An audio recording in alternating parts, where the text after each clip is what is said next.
I'm Dwight Drummond. Tonight, in-person learning or virtual. Some parents are now facing that choice. I have no clue how many kids are vaccinated at this school. I like to think that because they're over 12, I would hope that the majority are. Will more transparency on how many students are vaccinated make that decision easier for parents? We'll look at why that data isn't available in the GTA. Plus, Prime Minister Justin Trudeau says it might be time to implement mandatory vaccines for federal workers. We have the latest details on the government's plans. And my personal opinion is that this is illogical, and it's for sure it is frustrating, and I think it's just ridiculous. A Mississauga man tells his story of trying to enter the U.S. for essential business, only to be turned away and forced to quarantine despite being double vaccinated. The federal government is exploring mandatory COVID-19 vaccinations. The requirement would apply to federal employees and workers in federally regulated industry. Olivia Stefanovich has the details. Those who are hesitant, it's time to get your vaccine. They are safe, they are effective. A plea to the unvaccinated. The Prime Minister once again urging Canadians to get their 2 doses. Otherwise, there could be consequences. I have asked the clerk of the Privy Council, who is responsible for the federal public service, to look at mandatory vaccinations for federal employees. Justin Trudeau says the federal government may also encourage or mandate vaccinations for federally regulated industries, such as airlines and railways. Canada's top doctor is not vouching for such a strict requirement, but supports the idea behind it. It's really important for workplaces to, if we're going to have people come back to work, that everyone should get the vaccine. NDP leader Jagmeet Singh says he's open to mandatory vaccinations. I think right now the number one priority is that there are a lot of people that want to get vaccinated that can't. They've been up against barriers, they're not able to book an appointment. Trudeau didn't say what kind of repercussions vaccine holdouts could face, but the move follows an announcement made last week in the U.S. President Joe Biden gave federal workers an ultimatum: get vaccinated or face testing at least once a week. Olivia Stefanovich, CBC News, Ottawa. Premier Ford has said many times he is dead set against the idea, but the government of Quebec said today they are going to implement a vaccine passport system as the province appears to be heading into a 4th wave of COVID-19 infections. Unfortunately, like we said a couple months ago, we'll put in place the passport in order that people who made the efforts to be vaccinated, that they are able to come back to a normal life. So it means that some services will, non-essential services, will be available only to vaccinated people. Now to a story about a man who is double vaccinated. He got a letter to travel to the U.S. for essential business, but was turned back at the border. Despite being denied entry, the Mississauga man says he's now being forced into quarantine here at home. Greg Ross has his story. It's my 3rd day, so I got 11 more days to go. Prasanth Ramthalak is quarantined in his Mississauga home after attempting to travel to the U.S. for a business trip. I did have a letter from my employer stating that the nature of the visit is essential. But when he attempted to cross over the Rainbow Bridge in Niagara Falls, he says U.S. border security agents pulled him over and brought him into the office for questioning. He says it lasted about 15 minutes before one of the agents told him, I cannot deem this trip essential, so I'll have to send you back. Which meant he now had to deal with Canadian border security. A quick U-turn, I'm back at the Canadian side, and then they asked me if I filled in the application on ArriveCan. Ramthalak, who is a permanent Canadian resident with an Indian passport, says there was no opportunity to fill out a form. The Canadian side, they said that if that's the case, I'll have to quarantine for 14 days at home. And they gave me 2 self-test kits. Ramthalak says he should be exempt from quarantine because he is fully vaccinated. Were you able to show them the proof of your vaccination?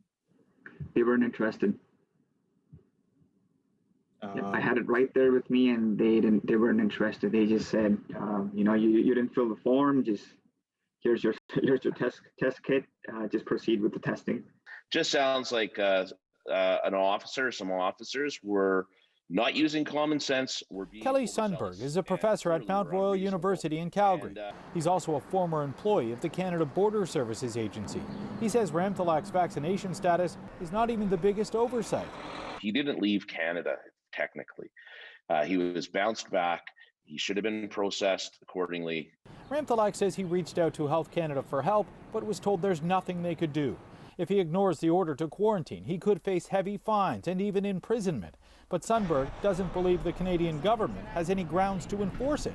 What legal action could they take against him? There's no reasonable likelihood of conviction against a guy that didn't leave the country. Ramthalak says he'll stick it out for the remaining 11 days because it's easier than trying to fight it. We reached out to the Canadian Border Services Agency for comment, but didn't hear back before airtime. Greg Ross, CBC News. And I think I have a meeting at 10 tomorrow, Colette, so I will be able to catch that. I'll get up a little early.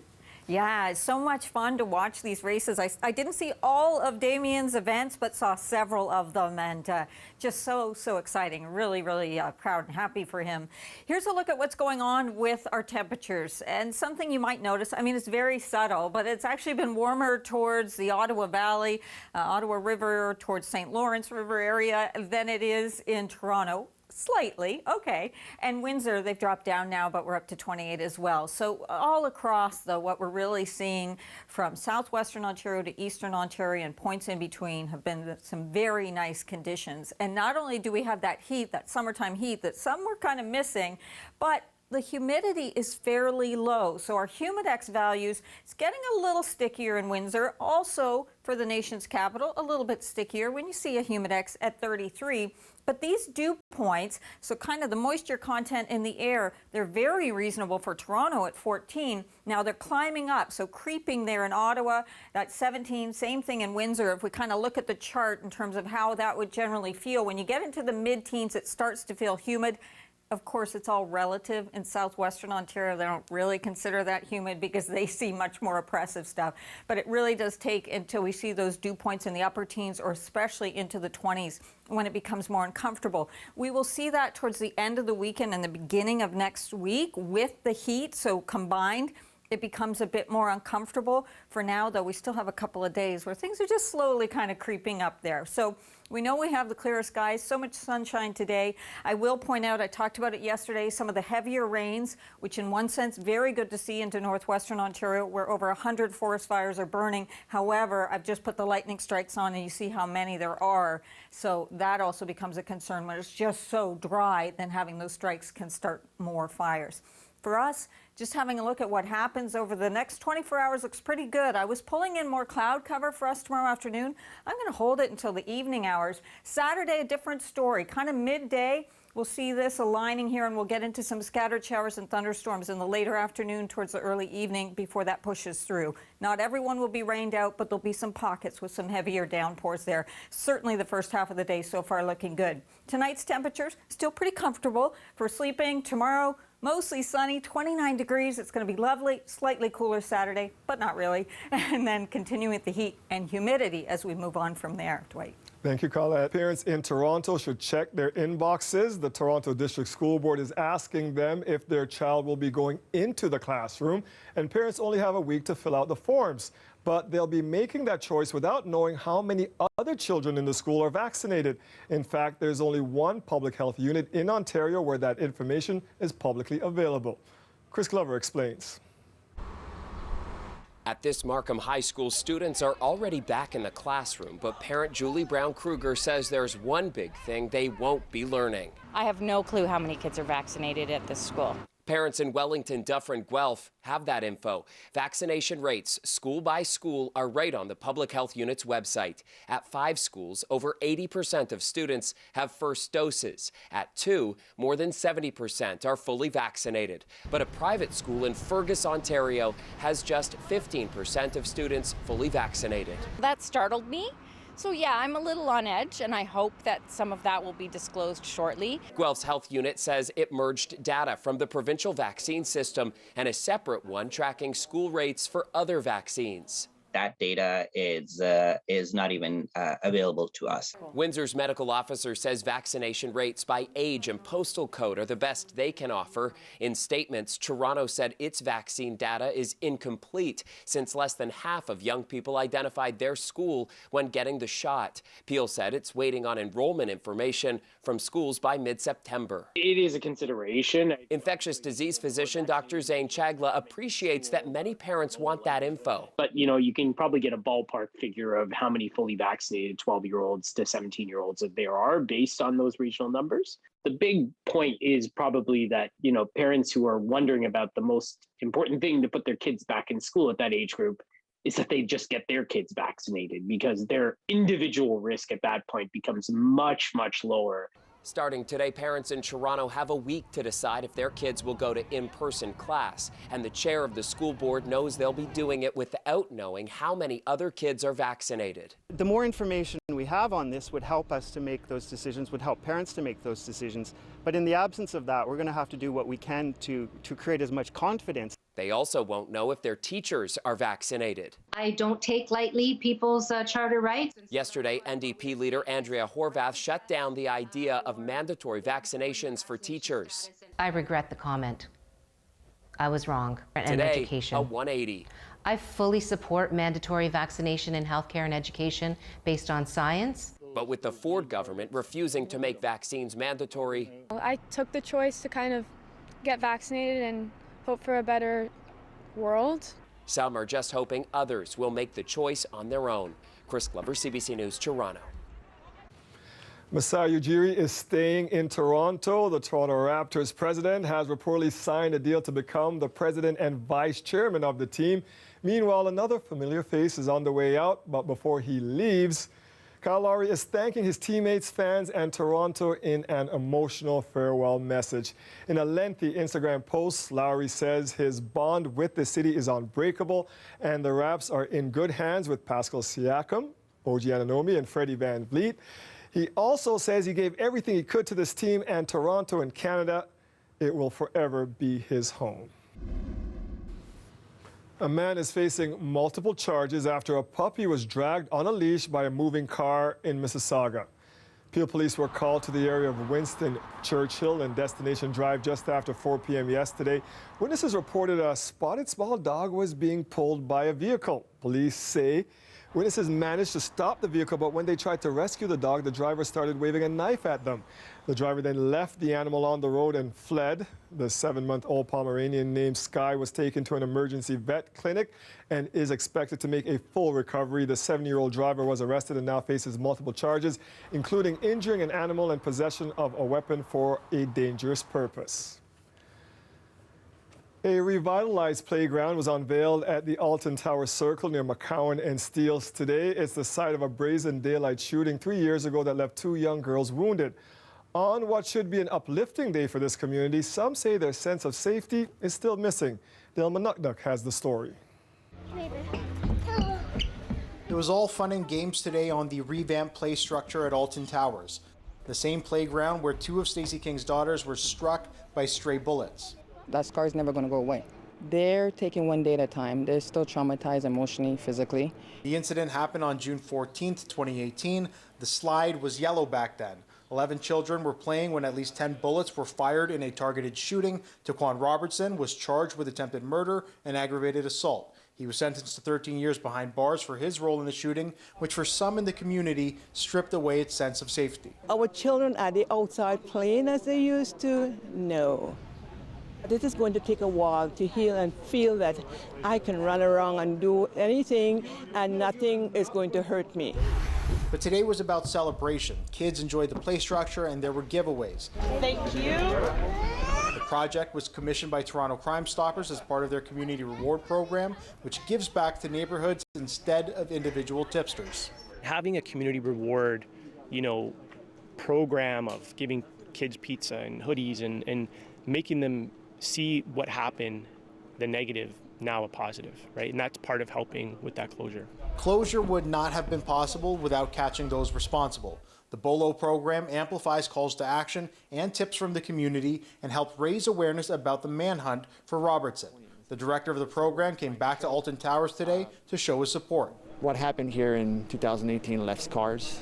Scars are there forever.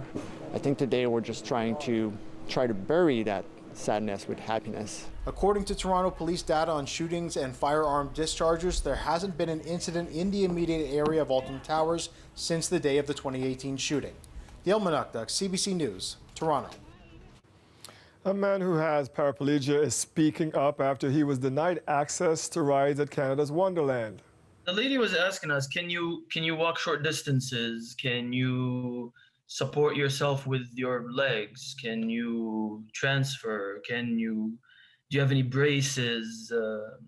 That's when they give us the form at the end, and everything was X'd out basically. So couldn't even get on like the little kiddie rides. When I was denied access, I kind of felt belittled. I felt a little bit humiliated. I can get on beds, I can get in my car, I can get in rides, no problem. Ahmed El Nasser visited the amusement park last month, and while Canada's Wonderland has issued them a refund, he says it goes beyond the money. His sister has started a petition calling on amusement parks to remove limitations placed on people with disabilities. A disability advocate says it's the park's duty to assess situations on each individual basis. If the service provider like Canada's Wonderland wants to say, sorry, we can't accommodate you on this ride, it's their burden to prove that. It's presumed that they can. They got to show it's impossible to do so without undue hardship, and they're required to take serious and substantial efforts to do so. If they are claiming it's a danger to other people, that's one thing. But if they're claiming it's a safety risk to the individual themselves, then if the individual can make an informed decision for themselves that they want to assume that risk, then it's not for Canada's Wonderland to unilaterally make that decision for them. Canada's Wonderland tells CBC that, quote, we reserve the right to make the final decision regarding the eligibility of a rider to endure the dynamics of a ride, and says its restrictions are based on advice from ride manufacturers and industry experts. A Toronto doctor has been honored with her own Barbie to mark her efforts combating racism in healthcare. Dr. Chika Stacy Oriua is one of 6 women who inspired Mattel's special collection of Barbies honoring health workers on the front lines of the COVID-19 crisis. We spoke to her about this incredible milestone. What I think that this really represents is the power of representation, of being able to identify with a dream and see yourself in it. It was completely surreal just because of my history with Barbie and how quintessential it was to my childhood, and just really how profoundly it spoke to my own personal journey and my values, and really having that opportunity to create a doll that also is reflective of all of the advocacy that I believe I've been trying to achieve over the last few years, which is particularly to carve out that space for Black women in medicine to feel included and valued. And so it was really important to me that the Barbie had natural hair, had Afro-textured hair, and that it had my skin tone, and of course was dressed with the symbolic accessories of what a doctor looks like. I was the only Black medical student in my year at the University of Toronto back when I started in 2016. And it was really important for me during my time there to use that opportunity, not necessarily to be marginalized by it in a sense, but really taking ownership over it and using it as an opportunity to affect change. And so getting involved in the Black Student Application Program and really helping to change the landscape of medicine at U of T is something that was really, really important to me. And so now, 5 years after that entire journey has started, it is still incredibly important to me to speak on this topic of diversity and inclusion on a national platform. In terms of my advocacy, I really want to be able to continue on with this pursuit of advancing equity and diversity. And I also want to broaden that in talking about women empowerment. And so I think that this opportunity with Barbie really helps to lay the foundation for the next steps in my career, both as a physician, but also as an advocate and public speaker. Wow. A Toronto bar is getting creative with how they reopen, and it's with help from members of the Canadian alt-rock band, the Strumbellas.